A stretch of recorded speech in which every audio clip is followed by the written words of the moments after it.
Hi, today we will explain the plot of a film called The Electric State, which was released in 2025. Alright, let's get straight into the story.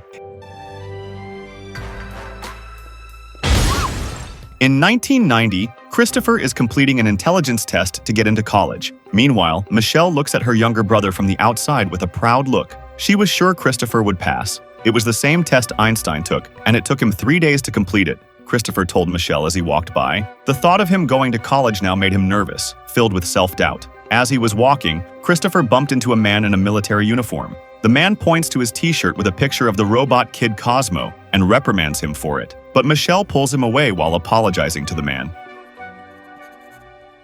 Christopher wishes that Michelle could come with him. Michelle reassures Christopher repeatedly that she believes, with Christopher's intelligence, Christopher can change the world. Michelle adds that wherever Christopher is, the two of them will always be connected. In quantum physics, it is possible, Christopher explains. Particles can stay connected long after they touch, and if everything exists in the form of electricity, then our consciousness might be able to transcend physical boundaries. Then my particles will visit your particles in the college dormitory, Michelle said cheerfully. Michelle also mimicked a hand gesture that formed the letter C, then held it close to her chest. An iconic gesture from Kid Cosmo, a cartoon character on television. It always made Christopher laugh. On 15th May 1990, a children's cartoon with a robot character named Kid Cosmo was taken off air due to the anti-robot sentiment spreading across the country. A television talk show with host Madeline Vance features Ethan Skate, founder of Center Technologies. Ethan Skate is suspicious of robots. He thinks they are not human, so how could they possibly understand humans? Robots were originally created by Walt Disney in 1955 to promote the opening of his theme parks, but then robots were eventually mass-produced. They quickly became the center of the global workforce, doing all the jobs that humans didn't want to do. For years, they never complained about working endlessly, but eventually the day came when they got tired of living the life humans had prescribed and demanded a life of their own. There is footage of robots rebelling and throwing tantrums. There is also news footage reporting on the growing robot rights movement. Thousands of robots descend on St. Louis to hear a fiery speech from former Planter's promotional robot, Mr. Peanut. We were made to think, but now they don't want us to think. We were created to work, but never for ourselves. Our destiny is not theirs to decide. That destiny is ours to fight for, says Mr. Peanut in St. Louis. The conflict between robots and humans came to a head when an advertising robot vandalized the Iwo Jima monument in defiance of a presidential order for all robots to return to work. President Bill Clinton stated that the Robot Equality Coalition's violent protests in 5 major American cities required a strong response. As of today, humans are at war with the robot population, and any U.S. citizen who harbors a robot will be charged with treason. War is inevitable. Humans against machines that do not need to eat and sleep at all. Vance continues. For 2 years, humanity fought, and for 2 years they lost, until Ethan Skate intervened. Humanity needs a big leap. I just showed them where to jump, Skate said. Skate named his breakthrough the Neurocaster, a device that connects the human mind to a mechanical drone body. Skate has no problem with technology, as long as control remains with humans. And within weeks, the war was over. Mr. Peanut signs the surrender agreement with President Clinton and Centre CEO Ethan Skate on the White House lawn. Sweeping the nation. Meanwhile, in Detroit, Kid Rock throws a party celebrating the defeat of the Robot Equality Coalition. Drones have managed to imprison over 6,000 defeated robots in Center's exclusion zone, a facility in over 100,000 square miles of desert in the American Southwest. After the war, the Neurocaster is now used in everyday life. Shaped like a helmet, the Neurocaster network allows your mind to be in 2 places at once, work and play at the same time. In 1994, the war has ended. Michelle is trying to cut the bracelet around her ankle, an ankle monitor. It monitors her movement and location so she can't escape. Meanwhile, a drone with a screen on its head came into her room. On the screen was the face of Ted, her foster father, a person appointed by the state to care for children who have no family. Ted is forcing Michelle to join extracurricular activities at school because the social services will pay for it. But Michelle is not interested. As Michelle feeds the cat, the real Ted is seen sitting on the sofa with his head covered in a Neurocaster. At that time, Ted's house was full of items looted from the exclusion zone. But Ted didn't think it was theft, if no one wanted it. Meanwhile, Michelle was pedaling her bike fast. She couldn't wait to get away from Ted. So become a part of the center. On the other hand, the Neurocaster was also used during lessons at school. But Michelle didn't want to use it, so she was summoned to Mrs. Sablinski. Michelle was new to the school, but from her file, Mrs. Sablinski knew that she was an orphan. Say it ain't so. Some time ago, Michelle lost her family, including Christopher, in a car accident. Since then, she's been living alone in the state care system. Meanwhile, Sablinski's mother's voice became faint. Michelle drifts into a daydream, a memory of when she and Christopher were by the lake. Christopher was upset that his kid Cosmon robot was broken, so Michelle calmed him down and hugged him. In every corner of the world. When Michelle arrived home, Ted was snoring, still wearing his Neurocaster. That night, Michelle had a nightmare. She was driving with her father and Christopher, and a deer suddenly jumped. There was a crash, and glass shattered. There was also a flickering monitor. While in Detroit, Kid Rock threw a party. Michelle vaguely saw a man in a white coat like a doctor. The man walked over. Then she woke up instantly. At the same time, there was a loud noise outside. Michelle looked out the window and saw a shadow moving. She armed herself with a screwdriver and a flashlight and went outside. Promotional bot, Mr. P. But in the backyard, there was only the crunching of leaves and the swish of the wind. Meanwhile, her torchlight caught an eye moving. The creature instantly overturned the table. Michelle ran inside and locked the door, trying to grab the receiver that was crushed under Ted's body.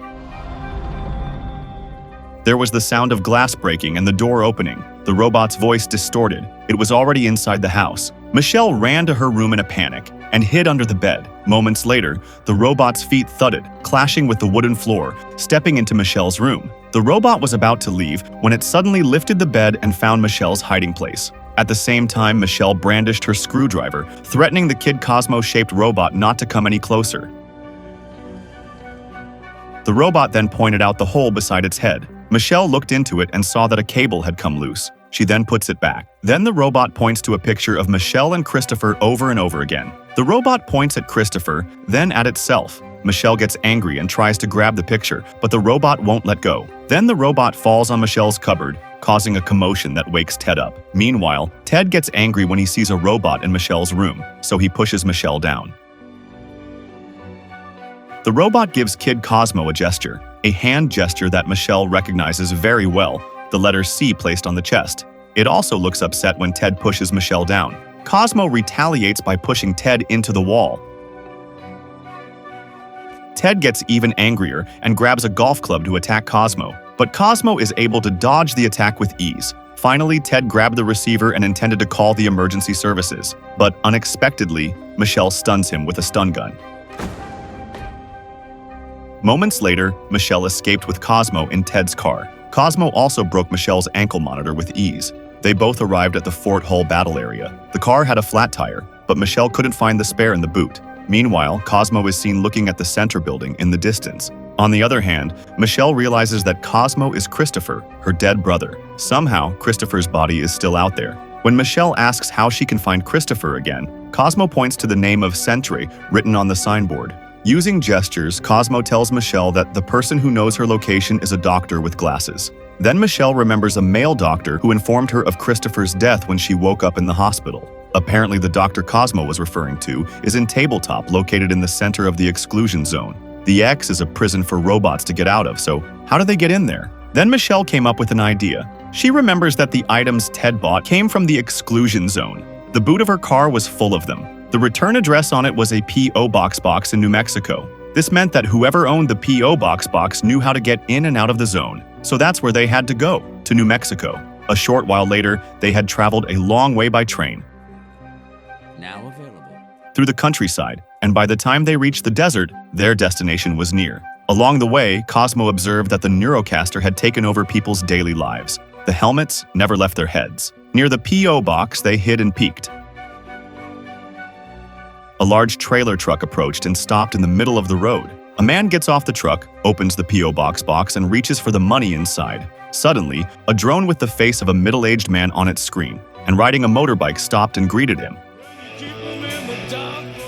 Then the drone called the man Keats. Keats was a merchant of goods from the exclusion zone. Because no one can enter there, Keats sets high prices for the goods he sells. For example, this drone bought an old-fashioned Colt pistol that was priced at $15,000 by Keats. However, instead of paying, the drone brandished the Colt at Keats, threatening him. With a gesture, there was a surge of electricity from inside the trailer with the door open. The electrocuted drone immediately died and fell into the deserted street. A round-headed robot emerged from inside the trailer, and it was the one who released the electric wave.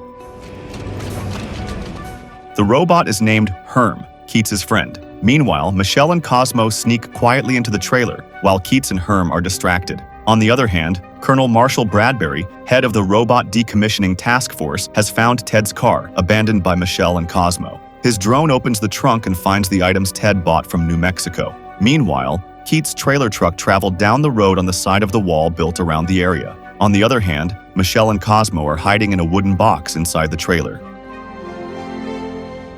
When the truck stopped, it turned out that Keats had a secret place to store his loot. It was a kind of ex-mining cave full of shelves filled with various types of goods, and he transported everything using a lift, including the boxes containing Michelle and Cosmo. Keats placed the 2 suitcases on the table and clapped his hands together as lights flashed in the cave. Moments later, Keats found that his refrigerator was dead, as a result of which all the food in it was spoiled. The cause was because Herm unplugged the cable to recharge its own body and did not plug the refrigerator back in when he was done. While Keats and Herm were arguing, Michelle and Cosmo quietly went outside. However, Cosmo makes one of the toys ring loudly, which makes their presence known to Keats and Herm. However, Michelle wants to follow Keats into the EX, but he refuses. Keats and Herm are not evil. Keats told Michelle to leave and forget about the place.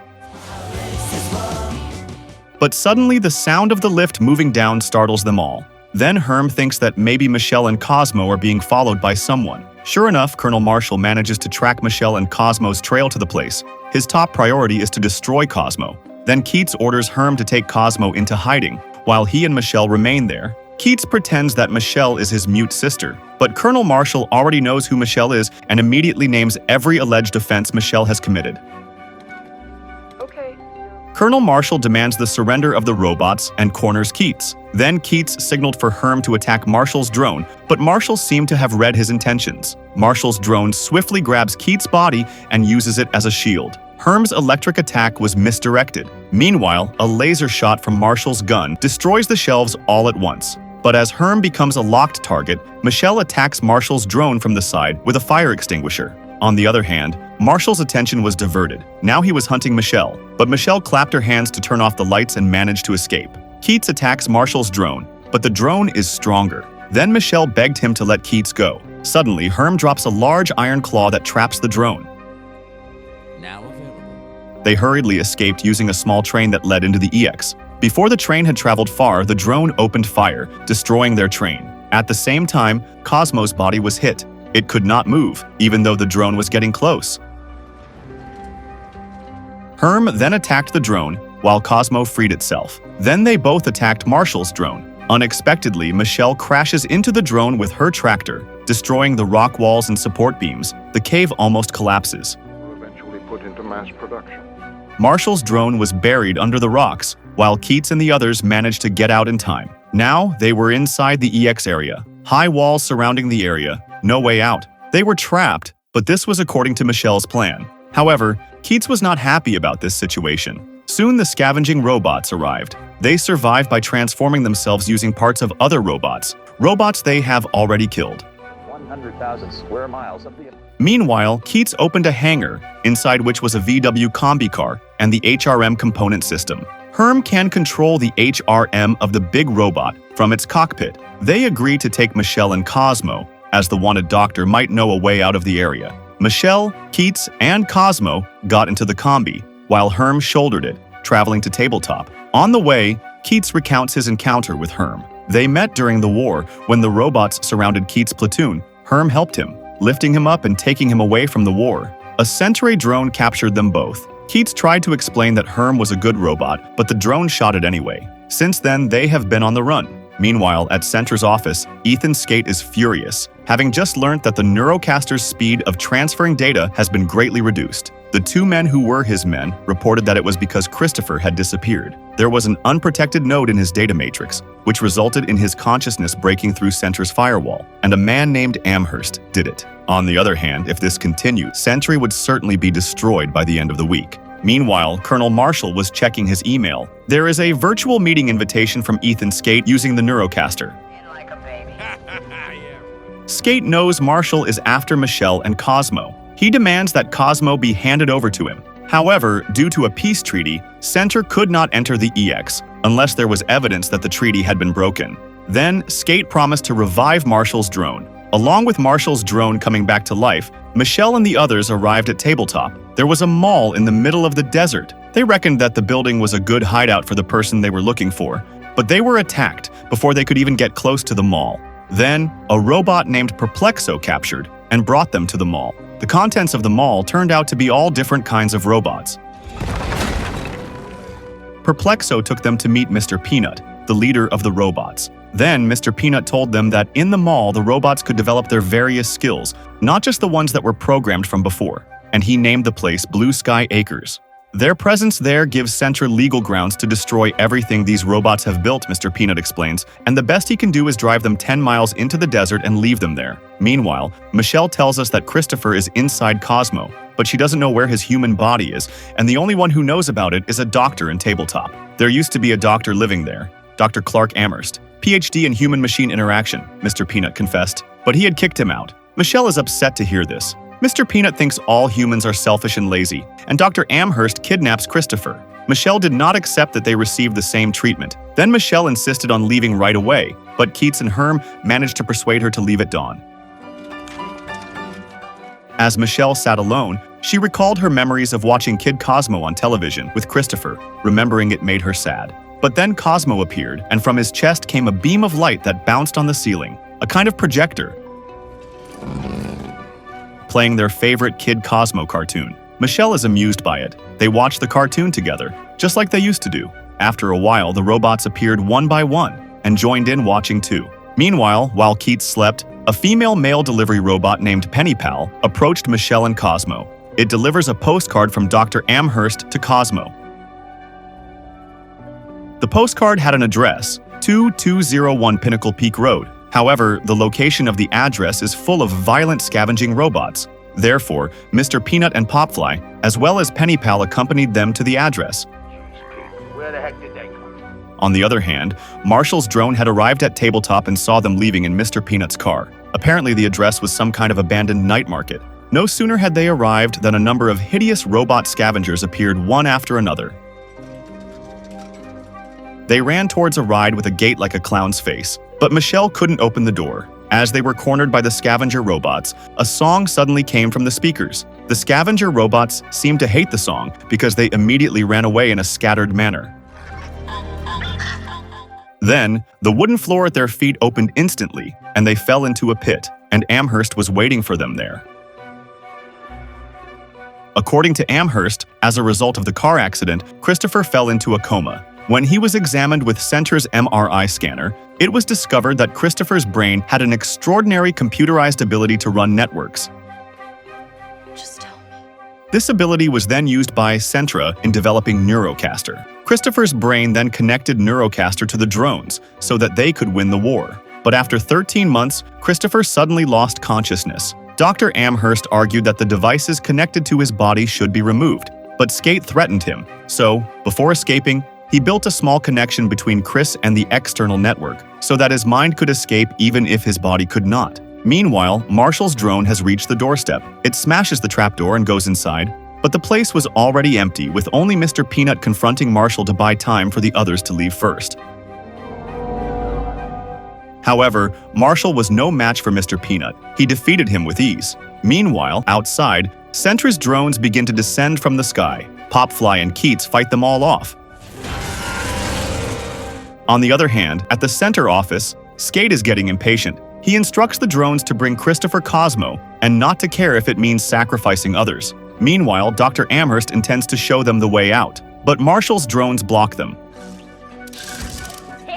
But Amherst tells Michelle to run away with Christopher while he confronts Marshall. Marshall doesn't want to kill humans, just robots. But unexpectedly, Skate appears with a drone and shoots Amherst. Marshall is stunned and furious to see him. On the other hand, Michelle and Christopher have been surrounded by drones. One of the drones managed to take Christopher flying, but a shot paralyzed the drone that captured Michelle. It was Marshall who saved her. After getting Christopher, all the drones flew away. Possible amount of computing power. Moments later, when they returned to the mall, the place was almost destroyed and reduced to ashes. Most robots were destroyed, including Perplexo, and the rest were badly damaged. At the same time, Christopher was brought back to the island of Sentry. His human body was locked inside a capsule connected to various cables, and there, Skate is waiting for him. Meanwhile, Marshall is still furious with Skate for killing Amherst, and also because it turns out that what he's hunting is not really a robot, but a boy. But Skate doesn't care because the real winners of the war are herself and Christopher. Skate orders the transfer of Christopher's consciousness back into his body. On the other hand, at tabletop, Keats encourages Michelle to free Christopher. Now that he is no longer alone, all the remaining robots are willing to help him. Then a robot named PC tells Michelle that without Christopher, Sentry will be destroyed. So they then leave for Seattle, to Center's headquarters. Meanwhile there, Herm, with his HRM-60, an enormous construction robot, along with Keats, strike first. Herm pelts the Center building with cars in the car park. Their goal is to lure the drones out so Michelle can get in and take Christopher away. And the plan starts to work, the drones come out against the robots, and Michelle and the PCs successfully sneak into the building. For a while, it looks like the robots have the upper hand. But Skate has created a more powerful drone that he controls himself. Skate's drones then take out many of the robots. Meanwhile, Marshall met Mr. Peanut again. He asks why Mr. Peanut still wants to fight even though he knows he can't win. Then Mr. Peanut replied that freedom was too precious, even to death, because we have to live in order to die. Marshall then told Peanut that Skate was on the 4th floor with his neurocaster. Then Marshall added, this is the first time he has met a person who is very inhuman, compared to a robot, so he told Peanut Skate's location. On the other hand, Michelle uses the neurocaster to reach Christopher in her mind. Then she finds her brother sitting in front of the sofa, watching Kid Cosmo cartoons like he used to. Christopher is shocked to see Michelle there. He says that all of this is his fault. To ensure that Sentry no longer uses him, he must die, and Michelle must do it. On the other hand, while the fight is still going on outside, Peanut manages to get inside and confront Skate. At the same time, Keats finds Herm completely damaged. Then he tries to repair Herm, but fails. Meanwhile, the PCs tell Michelle that they are running out of time, even though Michelle is not ready to give up her brother. But Christopher assures Michelle that she will never lose him. He reminds Michelle that it is Michelle who will change the world. Michelle finally removed the neurocaster from her head. Then she slowly approached Christopher's capsule and pressed the buttons one by one to switch off the engine. Then the drones outside died in unison. On the other hand, Keats approached Herm and cried for his friend. However, suddenly the cover on its head opened, from which an 8-inch Herm model came out. Keats was confused. He thought Herm was completely broken. Herm said that he just had to sleep to save transfer power. Moments later, the Center network around the world went down. Media reports of explosive accusations emerged after a video recording was released, claiming evidence of Center's experiments on a human child. Moments later, Congress is preparing subpoenas for Center executives. Ethan Skate was arrested in Miami while trying to board a plane to Ecuador. And demonstrators demand an end to the robot exclusion zone. Later, Michelle recorded a video that was broadcast across the country, explaining what happened, inspiring everyone to start again. That real life is about relationships, each leaving particles of each other behind, and that's more important than anything else. On the other hand, the carcasses of the destroyed robots were piled high. Among the pile was Kid Cosmo, lying in the center of a pile of metal. Meanwhile, from the reflection of a puddle that a dog was licking, a yellow head suddenly appeared, as if it had just woken up from a deep sleep.